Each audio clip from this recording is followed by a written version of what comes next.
ಈಗ ಸದ್ಯಕ್ಕೆ ಹಿರಿಯ ನಟಿ ಜೊತೆಗೆ ಫಿಲ್ಮ್ ಚೇಂಬರ್ ಅಧ್ಯಕ್ಷ ಆಗಿರುವಂತಹ ಜಯಮಾಲ ಅವರಿದ್ದಾರೆ. ಮೇಡಮ್ ನಮಸ್ತೆ. ಮೇಡಮ್ ನಮಸ್ತೆ ಸರ್.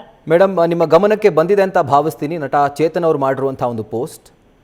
ಯಾಕಾಗಿ ಸರ್ಕಾರ ಅಣ್ಣವರ ಸ್ಮಾರಕಕ್ಕೆ 2.5 ಎಕರೆ ಕೊಟ್ಟಿದೆ ಬೆಂಗಳೂರಿನ ಹೃದಯ ಭಾಗದಲ್ಲಿ ಅಂತ ಹೇಳಿ ಅವರು ಪ್ರಶ್ನೆ ಮಾಡಿದ್ದಾರೆ. ಸೊ ನಿಮ್ಮ ರಿಯಾಕ್ಷನ್ ಅನ್ನ ಪಡ್ಕೊಳ್ಳೋಕೆ ಇಷ್ಟಪಡ್ತೀನಿ ಮೇಡಮ್. ಇವ್ರು ಯಾರು ಸರ್ ಕೇಳಕ್ಕೆ? 20 ವರ್ಷದ ಹಿಂದೆ ಕೊಟ್ಟಿದ್ದಾರೆ. ಇವ್ರು ಯಾರು ಕೇಳಕ್ಕೆ? ಇವ್ರಿಗೇನು ಇವ್ರ ಜೇಬಿಂದ ಏನಾದ್ರು ತಕ್ಕೊಟ್ರ? ಇಲ್ಲ ಅಲ್ವಾ? ಸರ್ಕಾರ ಕೊಟ್ಟಿರೋದು ರಾಜ್ಕುಮಾರ್ ಮನೆ ಕೊಟ್ಟಿಲ್ಲ ಸರ್. ಸರ್ಕಾರ ಕೊಟ್ಟಿರೋದು ರಾಜ್ಕುಮಾರ್ ಸಂಪಾದಿಸಿದಂತ ಆ ಜನಸಾಗರವನ್ನ ನೋಡಿ ಆ ಜನರಿಗೋಸ್ಕರ ಕೊಟ್ಟಿರೋದು. ಅದು ಜನರದ್ದು ಆಸ್ತಿ ರಾಜ್ಕುಮಾರ್. ಇವ್ರೇನ್ ಮಾತಾಡ್ತಾರೆ ಸರ್? ರಾಜ್ಕುಮಾರ್ ಹೋಗಿ 20 ವರ್ಷ ಆಯ್ತು. ರಾಜ್ಕುಮಾರ್ ಹುಟ್ಟುಹಬ್ಬದ ಸಂದರ್ಭದಲ್ಲಿ ಯಾಕೆ ಮಾತಾಡ್ಬೇಕು ಇವರು? ಕರೆಕ್ಟ್. ಇದು ನೋವಿನ ಸಂಗತಿ ಸರ್. ಹೀಗೆಲ್ಲ ಮಾತಾಡಬಾರ್ದು ಇವರು. ಇವರಿಗೆ ಅದು ಶೋಭೆ ತರೋದಿಲ್ಲ ಒಬ್ಬ ಕಲಾವಿದರಾಗಿ. ಹೌದು ಹೌದು. ಅಂದ್ರೆ ಅವರು ಬೇರೆ ಯಾರೋ ಫಿಲ್ಮ್ ಇಂಡಸ್ಟ್ರಿಯಲ್ಲಿ ಇಲ್ಲದೆ ಇರೋರು ಅಥವಾ ಸಂಬಂಧಪಟ್ಟಿಲ್ಲದೆ ಇರೋರು ಮಾತಾಡಿದ್ರೆ ಬಹುಶಃ ಏನೋ ಮಾತಾಡಿರ್ತಾರೆ ಅಂತ ಅನ್ಕೊಳ್ಬೋದಾಗಿತ್ತು. ಬಟ್ ನಟನಾಗಿತ್ಕೊಂಡು ಸಿನಿಮಾಗಳನ್ನ ಮಾಡಿ ಶಭಾಷ್ ಅಂತ ಅನ್ನಿಸ್ಕೊಂಡು ಜನರಿಂದ, ಸೊ ಅವರಿಂದ ಇಂಥ ಹೇಳಿಕೆಗಳು ಬಂದಾಗ ನಿಜವಾಗ್ಲೂ ಕನ್ನಡ ಸಿನಿಪ್ರಿಯರಿಗೆ ಬೇಜಾರಾಗುತ್ತೆ, ತುಂಬಾ ನೋವಾಗುತ್ತೆ. ಯಾಕೆ ಮಾತಾಡ್ಬೇಕು? ಇವ್ರಿಗೇನಾದ್ರು ಬುದ್ಧಿ ಸ್ಥಿಮಿತದಲ್ಲಿ ಇದ್ದು ಮಾತಾಡಿದ್ರ, ಇಲ್ದೆ ಮಾತಾಡಿದ್ರ? ಯಾಕೆ ಮಾತಾಡಿದ್ರು? 20 ವರ್ಷ ಕಳೆದ ನಂತರ ಇವರಿಗೆ ಜ್ಞಾನೋದಯ ಆಯ್ತಾ? ಅಥವಾ ಇವ್ರೇನಾದ್ರೂ ಸರ್ಕಾರದ ಭಾಗವಾ? ಹೇಳಿ ನೋಡೋಣ. ಏನೋ ಯಾರಿಗೆ ಯಾಕೆ ಕೊಟ್ರು ಅಂತ ಕೇಳಿದ್ರೆ ಅದು ರಾಜ್ಕುಮಾರ್ ಸಂಪಾದನೆ ಮಾಡಿರೋದು ಸರ್. ಅವ್ರ ಸೇವೆ ನಿರಂತರವಾಗಿ ಬೇಡ ಕಣ್ಣಪ್ಪದಿಂದ ಹಿಡಿದು ರಂಗಭೂಮಿಯಿಂದ ಹಿಡಿದು ಅವರ ಹಾಡಿಂದ ಹಿಡಿದು ಅವರು ಬರೀ ಒಂದು ರಾಜ್ಕುಮಾರ್ ಅವರಲ್ಲ.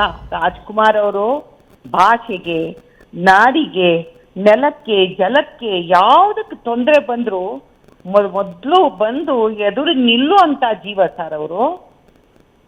ಅವ್ರ ಬಗ್ಗೆ ಇವ್ರು ಮಾತಾಡ್ತಾರಲ್ಲ, ಅವ್ರಿಗೆ ಯಾಕೆ ಕೊಟ್ರು ಅಂತ. ಇನ್ಯಾರಿಗೆ ಕೊಡ್ಬೇಕಾಗಿತ್ತು ಸರ್?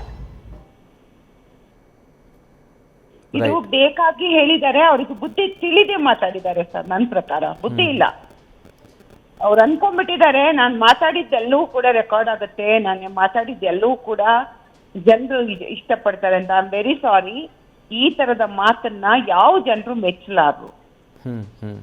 ಇದು ಮಾತಾಡೋ ಮಾತಲ್ಲ ಸರ್. ಇದು ಮನುಷ್ಯ ಇವತ್ತು ಅವ್ರಿಗೆ ಕೊಟ್ಟಿರ್ತಕ್ಕಂತ ಆ ಜಾಗ ಇದೆ ನೋಡಿ, ಅದು ಇವತ್ತು ದೇವಸ್ಥಾನ ಆಗಿದೆ. ಅವರನ್ನ ಸಾಧಾರಣ ಜಾಗದಲ್ಲಿ ತಗೊಂಡೋಗೇನು ಯಾರ್ದು ಆಸ್ತಿಯಲ್ಲಿ ಅವ್ರನ್ನ ಇದ್ ಮಾಡಿಲ್ಲ ಸರ್. ಅವ್ರನ್ನ ಮಲಗಿಸಿರೋದು ಚಿತ್ರರಂಗದಲ್ಲಿ ನಾವು ಪಾತ್ರ ಮಾಡಿದಂತ ನಮ್ ಸ್ಟುಡಿಯೋಗಳಿರೋ ಜಾಗ ಅದು. ಕಂಠೀರವ ಸ್ಟುಡಿಯೋದಲ್ಲಿ ಅವ್ರನ್ನ ಮಲಗಿಸಿರೋ ಜಾಗ. ಸೊ ಅಂತ ಜಾಗದಲ್ಲಿ ಅಂತ ಪಾವಿತ್ರ್ಯತೆ ಉಳ್ಳಂತ ಜಾಗದಲ್ಲಿ ಇದಾರೆ. ಲಕ್ಷಾಂತರ ಜನರು ಅವ್ರನ್ನ ನೋಡಕ್ ಹೋಗ್ತಾರೆ. ಇವತ್ತು ಅವ್ರು ಇದಾರೆ. ಅವರಿಂದ ನಮ್ಗೆ ಅವರು ಒಂಥರ ದೇವತಾ ಸ್ವರೂಪಿಯಾಗಿ ಕಾಣ್ತಾರೆ ಜನರಿಗೆ. ಇಂಥ ಸಂದರ್ಭದಲ್ಲಿ ಅವ್ರು ಮಾತಾಡಬಾರ್ದಾಗಿತ್ತು. ಮೇಡಮ್, ಈಗ ಫಿಲ್ಮ್ ಚೇಂಬರ್ನ ಅಧ್ಯಕ್ಷೆಯಾಗಿ ನೀವು ಅವರಿಗೆ ಕಾಲ್ ಮಾಡಿ ಇದಕ್ಕೆ ಸಂಬಂಧಪಟ್ಟಂತೆ ಸ್ಪಷ್ಟನೆಯನ್ನ ಕೇಳುವಂಥ ಪ್ರಯತ್ನವನ್ನ ಮಾಡಿದ್ರಾ ಮೇಡಮ್, ಅಥವಾ ಮುಂದೆ ಮಾಡ್ತೀರಾ? ಸರ್, ಬುದ್ಧಿ ಇದ್ದವ್ರಿಗಾದ್ರೆ ಮಾಡ್ಬೋದು. ಇದು ಈ ತರದ್ ಹೇಳಿಕೆ ಕೊಟ್ಬಿಟ್ಟು ಅವ್ರು ಏನಂತ ಮಾಡೋದು ಸರ್ ಅದನ್ನ? ಅಂದ್ರೆ ಯಾಕಾಗಿ ಈ ರೀತಿಯಾಗಿ ಹೇಳಿಕೆ ಕೊಟ್ರಿ ಅನ್ನುವಂಥದ್ದು ಹುಚ್ಚು ಅಷ್ಟೇ ನನ್ನ ಪ್ರಕಾರ. ಈ ತರದ್ದೆಲ್ಲ ಹೇಳಿಕೆ ಕೊಡೋದೆಲ್ಲ ಹುಚ್ಚು ಬುದ್ಧಿ ಅದು ಅಷ್ಟೇ. ತಾನೇ ಸರ್ವಶ್ರೇಷ್ಠ ಅಂತ ಭಾವಿಸ್ಕೊಂಡಿದ್ರೆ ತುಂಬಾ ತಪ್ಪೋದು. ಈ ಜಗತ್ತಲ್ಲಿ ಜನರ ಭಾವನೆಗಳಿಗೆ ಜನಕ್ಕಿಂತ ದೊಡ್ಡವ್ರು ಯಾರಿಲ್ಲ ಸರ್. ಕಲಾವಿದರಿಗೆ ಜನರ ಒಂದು ಚಪ್ಪಾಳೆ, ಜನರ ಒಂದು ಗುರುತಿಸುವಿಕೆ ನಮ್ಮನ್ನ ಇನ್ನಷ್ಟು ವರ್ಷ ಜೀವಂತವಾಗಿಡುತ್ತೆ ಸರ್. ಒಬ್ಬ ಕಲಾವಿದ ಸರ್ ಆತ. ಬೇರೆ ಯಾರೋ ಒಬ್ರು ಹೇಳಿದ್ರು ಅಂದ್ರೆ ನಾವು ನೆಗ್ಲೆಕ್ಟ್ ಆದ್ರೂ ಮಾಡ್ಬೋದಾಗಿತ್ತು. ಇವ್ರಿಗೇನ್ ಸರ್, ಇವ್ರಿಗೆ ಒಂದಿಷ್ಟು ಏನು ತಿಳುವಳಿಕೆ ಇಲ್ವಾ? ಅದರಿಂದ ನಿಜವಾಗ್ಲೂ ಹೇಳ್ತೀನಿ, ಬಹಳ ನೋವಾಗಿದೆ ಸರ್. ನಮ್ಗೆಲ್ಲರಿಗೂ ನೋವಾಗಿದೆ. ಬುದ್ಧಿ ಎಳಿಸ್ಕೊಳ್ಳುವಂಥದ್ದಲ್ಲ ಸರ್. ಅವ್ರಿಗೆ ಅಸಹ್ಯ ಅನ್ಸುತ್ತೆ ನನ್ಗೆ ಅವ್ರು ಈ ತರ ಮಾತಾಡಿರೋದು. ಅವ್ರ ಶೋಭೆ ತರಲ್ಲ. ಬೇರೆ ಏನೇ ಹೆಚ್ಚು ಕಮ್ಮಿ ಆದ್ರೆ ಅದಕ್ಕೆ ಅವರೇ ಜವಾಬ್ದಾರಾಗ್ತಾರೆ. ಈಗ ಅದೇ ನನ್ನ ಮುಂದಿನ ಪ್ರಶ್ನೆ ಕೂಡ ಅದೇ ಇತ್ತು. ಅಕಸ್ಮಾತ್ ಏನಾದರೂ ಇದಕ್ಕೆ ಸಂಬಂಧಪಟ್ಟಂತೆ ಫಿಲ್ಮ್ ಚೇಂಬರ್ನಲ್ಲಿ ದೂರು ದಾಖಲಾದರೆ ಫಿಲ್ಮ್ ಚೇಂಬರ್ ಕಡೆಯಿಂದ ಮುಂದಿನ ನಡೆ ಏನಿರುತ್ತೆ ಅಂತ? 100% ಸರ್. ನಮ್ಮಲ್ಲಿ ದೂರ ದಾಖಲೆ ಆದ್ರೆ ಯಾರೇ ದಾಖಲೆ ಮಾಡಿದ್ರು ನಮ್ಮ ಸದಸ್ಯರಾಗಿರ್ಬೇಕು ಅವರು. ನಮ್ಮ ಸದಸ್ಯರು ಇದ್ರ ಕುರಿತಂತೆ ಯಾರಾದ್ರೂ ದೂರ ದಾಖಲೆ ಮಾಡಿದ್ರೆ ನಾವ್ ಇದನ್ನ ಖಂಡಿತವಾಗ್ಲೂ ಅವ್ರನ್ನ ಖಂಡಿಸ್ತೀವಿ. ಇದನ್ನ ಈಗ್ಲೂ ನಾನು ಖಂಡಿಸ್ತೀನಿ ಸರ್. ಅವ್ರು ಮಾತಾಡಬಾರ್ದಾಗಿತ್ತು, ಮಾತಾಡಿದಕ್ಕೆ ಅವ್ರು ನಿಜವಾಗ್ಲೂ ಕ್ಷಮೆ ಕೇಳಲ್ಲ ಅಂತ ಹೇಳಿದ್ದಾರೆ. ಅದು ಅವ್ರದ್ದು ವರ್ತನೆನೇ ಸರಿ ಇಲ್ಲ ಸರ್. ತಪ್ಪು ಮಾಡಿ ನಾನ್ ಕ್ಷಮೆ ಕೇಳೋಲ್ಲಾರಿ ಅಂತಂದ್ರೆ ಅಂದ್ರೆ ಇವರೆಲ್ಲ ರಾಜ್ಕುಮಾರ್ನ ಮೀರಿ ಬೆಳೆದಂತವ್ರು ಅಂತ ಅವ್ರದ್ದು ಅನಿಸಿಕೆ ಇರ್ಬೋದು ಸರ್. ಒಂದೊಂದ್ಸಲ ಈ ತರದ್ದು ಭ್ರಮೆಯಲ್ಲಿ ಕೆಲವರು ಬದುಕ್ಬಿಡ್ತಾರೆ. ಇದು ನನ್ಗನ್ಸುತ್ತೆ ಇದು ಅವ್ರದ್ದು ಉತ್ತುಂಗದಲ್ಲಿ ಇರ್ತಕ್ಕಂಥ ಭ್ರಮಾಲೋಕ ಅಷ್ಟೇ, ಏನು ಮಾಡಕ್ಕಾಗಲ್ಲ, ಬಿಟ್ಬಿಡ್ಬೇಕಷ್ಟೇ ಸರ್ ಇವ್ನ. ಅಕಸ್ಮಾತ್ ಏನಾದ್ರು ಮೇಡಮ್ ಚೇತನ್ ಅವ್ರು ಏನಾದ್ರು ಸ್ಪಷ್ಟೀಕರಣ ಕೊಡೋಕೆ ಪ್ರಯತ್ನ ಪಟ್ರೆ, ಇಲ್ಲ ನನ್ನ ಹೇಳಿಕೆ ಈ ರೀತಿಯಾಗಿರ್ತಿತ್ತು ಅಂತ ಅದನ್ನ ಕೇಳೋಷ್ಟು ಸಂಯಮ ಆದ್ರೂ ಫಿಲ್ಮ್ ಚೇಂಬರ್ಗೆ ಇರುತ್ತಾ ಅಥವಾ ತತ್ಕ್ಷಣ ಕ್ರಮ ಆಗುತ್ತಾ ಅಂತ? ಸರ್ ನಮ್ಗೆಲ್ಲರಿಗೂ ಇದೆ ಸರ್ ಕೇಳೋದಕ್ಕೆ. ಏನ್ ಸರ್, ಕರ್ನಾಟಕದ ಜನರು ಪ್ರತಿ ಒಬ್ರು ಕೂಡ ಕೇಳ್ತಾರೆ ಸರ್ ಅವ್ರ ಮಾತನ್ನ.